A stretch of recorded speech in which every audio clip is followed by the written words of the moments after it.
Hello Daily Drafters and welcome back to the channel for the beginning of the Brothers War Limited set review.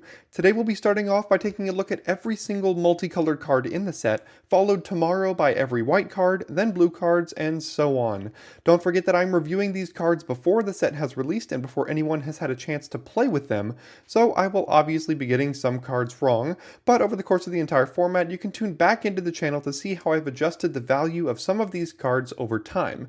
In addition to reviewing every single card in this set for Limited, I'll be producing archetype guides, pre-release primers, and other content related to the release of the Brothers War, so if you stumbled across this video or any or all of that sounds of interest to you, feel free to subscribe to the channel to stay up to date on all things Brothers War in preparation for its release. Lastly, before we dive in, I will be using the Limited Resources letter grade system to grade each of these cards here today, and if you're unfamiliar with that system, you can find that information in this video's description. Alright, with that out of the way, let's take a look at today's first multicolored card. We'll go ahead and start this multicolored video by looking at each of the 10 signpost uncommons. These uncommons will give us a good idea of what each of the color pairs is trying to do in the format so that we can use that knowledge right from the get-go to better contextualize the rest of the cards in the set.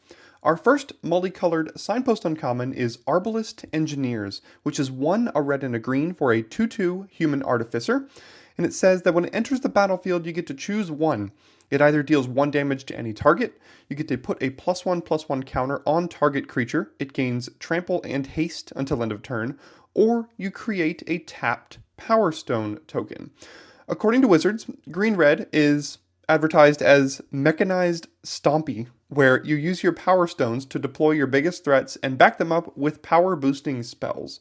Since this is our first mention of Power Stones in this set review, I'll give a bit more of an explanation on exactly what they are. Now, Power Stones are essentially a type of token, like clues or treasures, that can be created by various cards in this set, and they can be tapped for colorless mana, but that mana cannot be used to cast a non-artifact spell.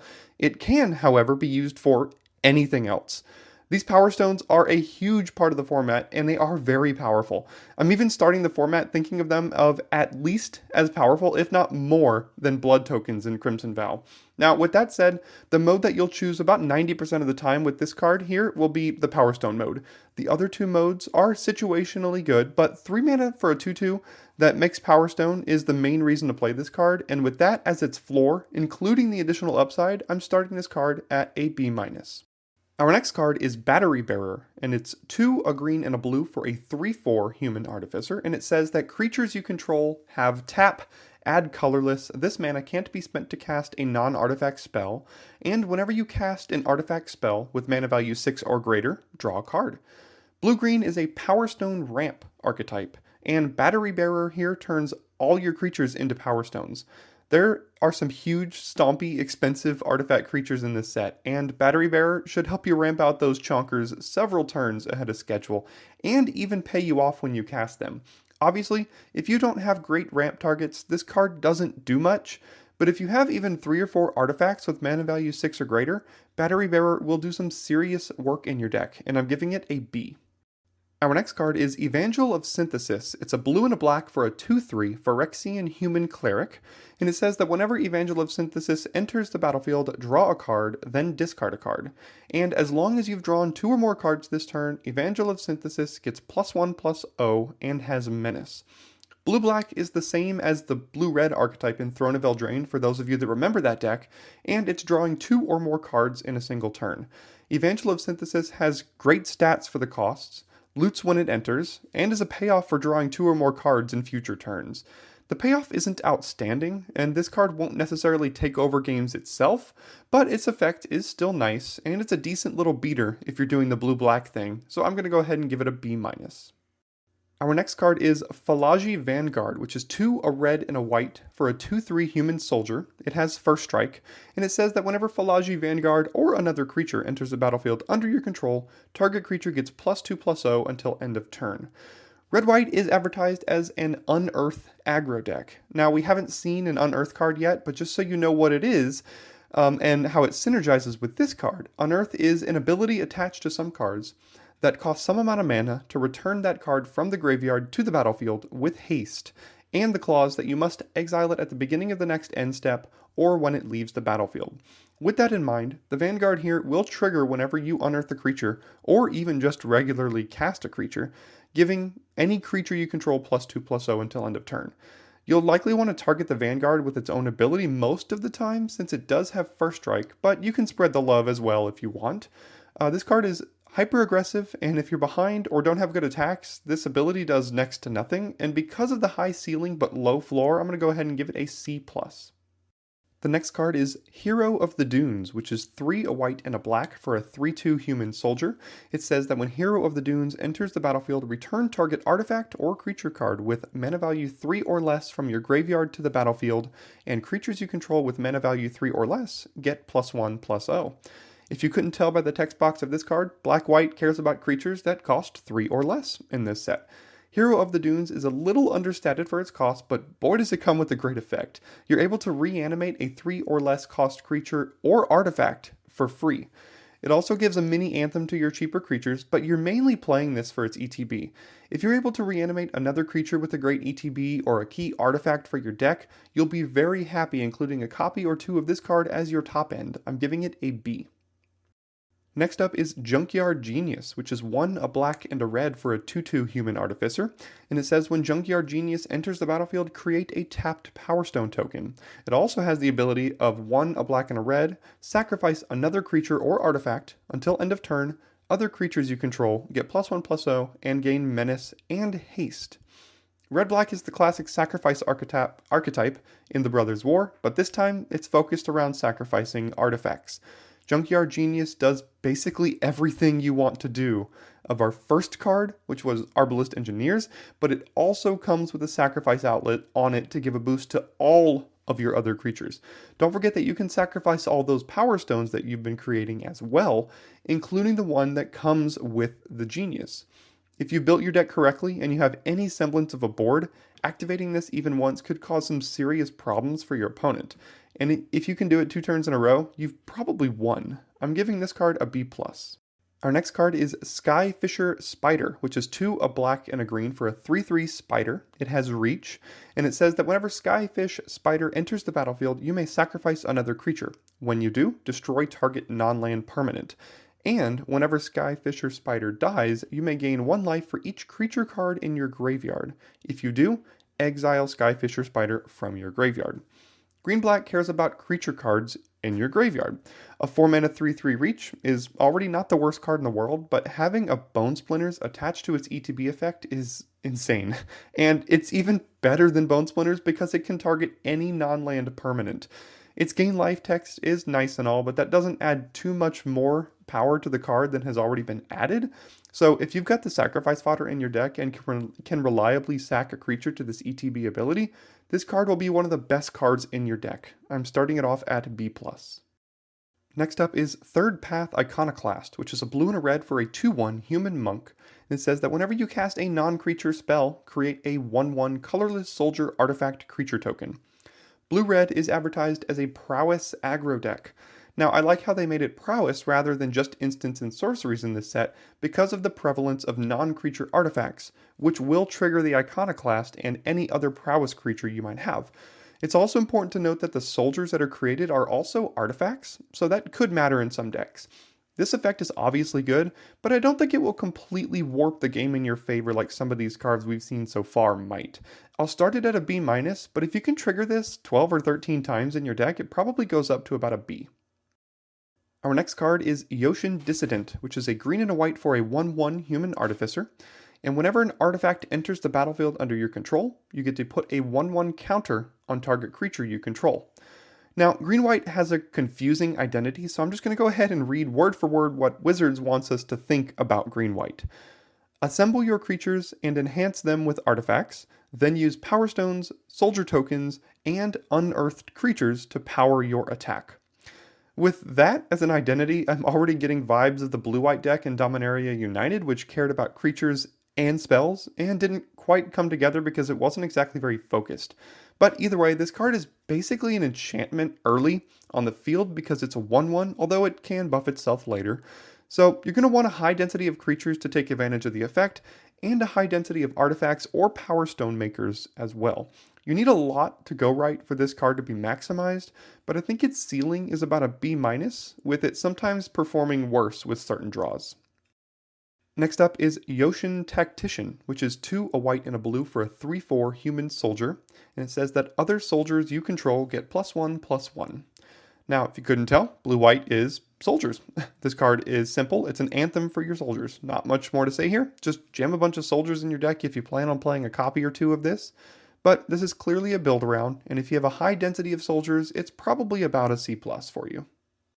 That does it for the 10 Signpost uncommons, so now we'll continue with the rest of the multicolored cards, beginning with Deathbloom Ritualist, which is 3 a black and a green for a 3/5 Elf Warlock at rare, and it taps to add X mana of any one color, where X is the number of creature cards in your graveyard. At a whopping 5 mana, I'm wondering how relevant this text will be later in the game. Obviously, this has the ability to tap for a ton of mana in the perfect scenario, but it could also just be a 5 mana 3/5 that doesn't tap for anything in the worst case scenario. I think the floor on this card is too low, and the ceiling isn't quite worth it, so I'm giving it a C-. Our next card is Hajar, Loyal Bodyguard, which is a red and a green for a 3/3 human soldier at rare, and you can sacrifice Hajar Loyal Bodyguard to give legendary creatures you control +1/+0 and indestructible until end of turn. Now, this seems like a card that was designed to be included in Dominaria United, but somehow missed the cut. There aren't a ton of legendary creatures in the Brothers' War, so this ability is effectively useless in most scenarios. If you're exactly red-green, you probably care about a 2 mana 3/3 enough to include it in your deck, and in that case, it's probably a C+. Our next card is Harbin Vanguard Aviator, which is a white and a blue for a 3/2 human soldier at rare. It has flying, and it says that whenever you attack with 5 or more soldiers, creatures you control get +1/+1 and gain flying until end of turn. This card is a serious beater. If it had no text other than flying, it would already be a B. A 2 mana 3/2 flyer is an insane rate nowadays. I'm not sure how easy or difficult it will be to attack with 5 soldiers, and because your opponents can see this ability coming, they'll do everything in their power to remove Harbin before you do. But if you're able to pull it off, you basically just win on the spot. The floor and the upside on this card push it to a B+ for me. Our next card is Legions to Ashes, which is a colorless, a white and a black for a sorcery at rare, and it says exile target non-land permanent an opponent controls and all tokens that player controls with the same name as that permanent. So, for limited, this is essentially a hard-to-cast 3 mana exile a thing, and that's still fine. It's not super premium because it can only go into black-white decks, but in black-white, you won't cut a copy of this at all, and it will play out like a B. Our next card is Mishra, claimed by Gix, and it's 2 colorless, a black and a red for a 3/5 legendary creature Phyrexian Human Artificer at Mythic Rare, and it says whenever you attack, each opponent loses X life and you gain X life, where X is the number of attacking creatures. Then it has a bunch of text that has to do with melding and all sorts of things like that. And there are 3 creatures in this set that are able to meld into bigger, more powerful creatures, and Mishra is the first of that cycle. Now, I'm not going to go into Mishra's meld ability or the other 2 creatures' meld abilities in these videos, because this is limited, and these meld pairs require a mythic and a rare to both be on the battlefield and attacking at the same time. It's just never going to happen. And if it does for you, then send me a screenshot. But this is basically a 4 mana 3/5 that drains your opponent on attacks for each of your attacking creatures, which is still a great card. It has a low floor though, because if you're at all defensive or don't have great attacks with Mishra, it doesn't really do anything. But if you're aggressive, this is the kind of card that will close out a game quickly. I'm giving Mishra a B. Our next card is Mishra, Tamer of Fawa, which is 3 a black and a red for a 4/4 human artificer at rare, and it says that permanents you control have ward, sacrifice a permanent, and each artifact card in your graveyard has unearth for 1 a black and a red. They're really ramping up the ward cost lately, and this one is a beating. Obviously, they could just sack a land to target this, but this gives the ward ability to every single permanent you control on the battlefield. It also gives unearth to every artifact in your graveyard, and remember, red-black cares about sacrificing artifacts already, so you should have at least a few in there. All of the insane text on this card pushes it very close to bomb status in my mind, but because it is just a 4/4 and requires some setup, I'll cap it at a B+. Our next card is Queen Kayla bin-Kroog, which is a red and a white for a 2/3 human noble at rare, and it has the ability to tap for 4 generic mana to discard all the cards in your hand, then draw that many cards. You may choose an artifact or creature card with mana value 1 you discarded this way, then you do the same for artifact or creature cards with mana values 2 and 3. Return those cards to the battlefield. You can only activate this as a sorcery. So, obviously the ceiling on this card is insane. 4 mana to cast 6 mana worth of cards and draw at least 3 cards is bonkers. But it could also be 4 mana, rummage your whole hand, and reanimate nothing. I think on average you'll probably use this as a super expensive rummager that maybe sometimes reanimates a small creature, or not use the ability at all, which for me just makes it a C. Our next card is Saheeli Filigree Master, which is 2 a blue and a red for a 3 loyalty planeswalker at Mythic Rare. Has a +1 ability to scry 1, and you may tap an untapped artifact you control. If you do, draw a card. -2 creates 2 1/1 colorless Thopter artifact creature tokens with flying that gain haste until end of turn. And its -4 gives you an emblem with artifact creatures you control get +1/+1, and artifact spells you cast cost 1 less to cast. Well, we've got our first planeswalker in this set, and she's a pretty good one. Her +1 basically reads, scry 1, tap an artifact, draw a card, because theoretically you should always have an artifact to tap with this if Saheeli is in your deck. Her -2 creates not 1 but 2 Thopters, and her ultimate is actually achievable at just -4. My only worry with this card is that most blue-red decks are going to want to be aggressive with prowess creatures, and Saheeli doesn't quite work on that axis, and because of all of that downside, I think she stays out of complete bomb status for me, but is still a B+. Our next card is Sarinth Greatwurm, which is 4 a red and a green for a 7/6 worm at Mythic Rare. It has trample, and it says that whenever a land enters the battlefield, create a tapped Power Stone token. Well, hey there big boy, 6 mana 7/6 trample is pretty good, but not completely backbreaking for your opponent. Its second ability is important to note that it triggers on any land entering, not just yours. But when you already have a 6 mana on the battlefield, how many Power Stones are you actually going to need? Red-green wants to use them to ramp out big artifact creatures, but by the time you cast this, you probably already have all the mana you need. This looks super huge and flashy, but I think it will probably play out around a B for you. Our next card is Tawnos the Toymaker, which is 3 a green and a blue for a 3/5 human artificer at rare, and it says that whenever you cast a beast or bird creature spell, you may copy it, except the copy is an artifact in addition to its other types. So this looks like a fun build around, but there's only 1 bird at common or uncommon, and 2 beasts at common or uncommon in blue and green in the entire set. Maybe you trigger this once in a game, and if you do, good for you, but I wouldn't go out of your way to try to build around this card in Limited. It seems like a commander card, and in Limited, I'd give it a C-. Our next card is Tocasia Digsite Mentor, which is 1 a green, a white, and a blue for a 4/3 human artificer at rare. It says that creatures you control have vigilance and can tap to surveil 1, and you can also pay 2 generic mana, 2 green, 2 white, and 2 blue, and exile Tocasia Digsite Mentor from your graveyard to return any number of target artifact cards with total mana value 10 or less from your graveyard to the battlefield. Activate only as a sorcery. So the real question here is, how often will you be able to activate Tocasia's second ability? Remember, Power Stones exist, so that makes this ability slightly cheaper, but boy, not by much. I can't imagine myself activating this ever over the course of the entire format. So how much do I care about a hard to cast 4 mana 4/3 that gives my creatures vigilance and the ability to surveil? Well, a decent amount actually. That's a lot of good stuff attached to this card, and if you can reliably cast it, I think it will be a B for you. Our next card is Urza, Lord Protector, which is 1 a white and a blue for a 2/4 human artificer at Mythic Rare, and it says that artifact, instant, and sorcery spells you cast cost 1 less to cast. Again, ignoring the meld text on this card, this is a 3 mana 2/4 that makes all of your spells and artifacts cheaper.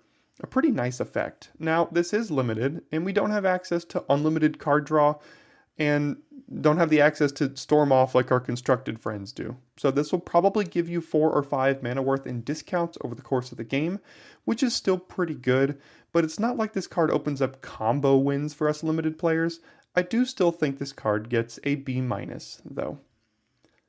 Our next card is Urza, Prince of Kroog, which is 2, a white and a blue for a 2/3 human artificer at rare. It says that artifact creatures you control get +2/+2, and you can pay 6 generic mana to create a token that's a copy of target artifact you control, except it's a 1/1 soldier in addition to its other types. Here we go again with the conflicting ideas in these cards. Blue-white wants to be soldiers, but this card incentivizes you to be heavy artifacts. The more artifacts you include, the better Urza is, but the worse your soldier build-arounds are, and vice versa. Urza's ability is nice upside. I just think that this card is a deck-building trap. You'll see a flashy rare with the name Urza on it, and in like pack 3, and you'll try to jam it in your soldiers deck, and it just won't perform as well as you want it to. If you pack 1, pick 1 this card and build your whole deck around it, it can do some work. So I'm going to go ahead and give it a build-around B for that exact scenario. Our next card is Bladecoil Serpent, which is X and 6 generic mana for a 5/4 Serpent at Mythic Rare. And it says that when it enters the battlefield, for each blue-blue spent to cast it, draw a card. For each black-black spent to cast it, each opponent discards a card. And for each red-red spent to cast it, it gets +1/+0 and gains trample and haste until end of turn. You'll notice this category of card in each video this week. Cards that are technically colorless, but have colored mana in their text boxes, and I've chosen to include these cards in the videos that correspond to their text boxes, not their casting costs. So this card is getting all sorts of buzz in Constructed, but for Limited, just how good is it? Well, let's assume that you're 2 of these colors, and you pay 2 blue, 2 black, and 2 colorless to cast this. You'll get a 6 mana 5/4 that draws a card and makes your opponent discard a card. Well, that's great. But how often can you get more than 1 of these abilities? I think on average you'll probably get about 1.5 of the abilities, sometimes just 1, but sometimes 2, and rarely 3. You'll absolutely never cut this card from any Grixis-based deck, and I think its versatility and power do push this into bomb status, so I'm giving it an A-. But don't jam this card in your green-white deck and expect it to be a bomb for you. You need access to at least 1 of these abilities.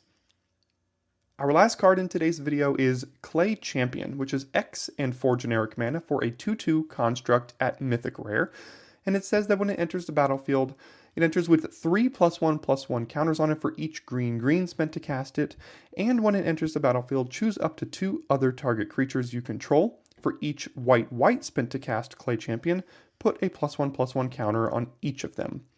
This card is very similar to Bladecoil Serpent. You have to have access to either green or white mana to play this, and ideally both. You could pay 2 green and 2 colorless to get a generic 5/5, or you could pay 2 white and 2 colorless to put a +1/+1 counter on 2 other creatures, or any combination of those for as many green and white mana as you have. I think on average this will probably be either a 4 mana 5/5 or a 4 mana 2/2 that puts 2 counters on things. And I think both of those are good, but not outstanding. If you hit the jackpot and can get both, you're in business, but I think the most likely scenario puts this at a B for me. Before we wrap up here, I did want to mention that there are 63 additional cards in this set that will appear in booster packs on MTG Arena called Retro Artifacts. These cards are similar to the Mystical Archive cards that we saw in Strixhaven, in that there's guaranteed to be exactly 1 of these in each pack. All 63 of these cards are reprints, and I will not be including dialogue in any of my set review videos going over each of these cards. However, if you're interested in my grade for these 63 cards, I've included those grades in the description of this video. That'll do it for today's portion of the Brothers War set review. Thanks for tuning in, and I will see you tomorrow for more daily draft content.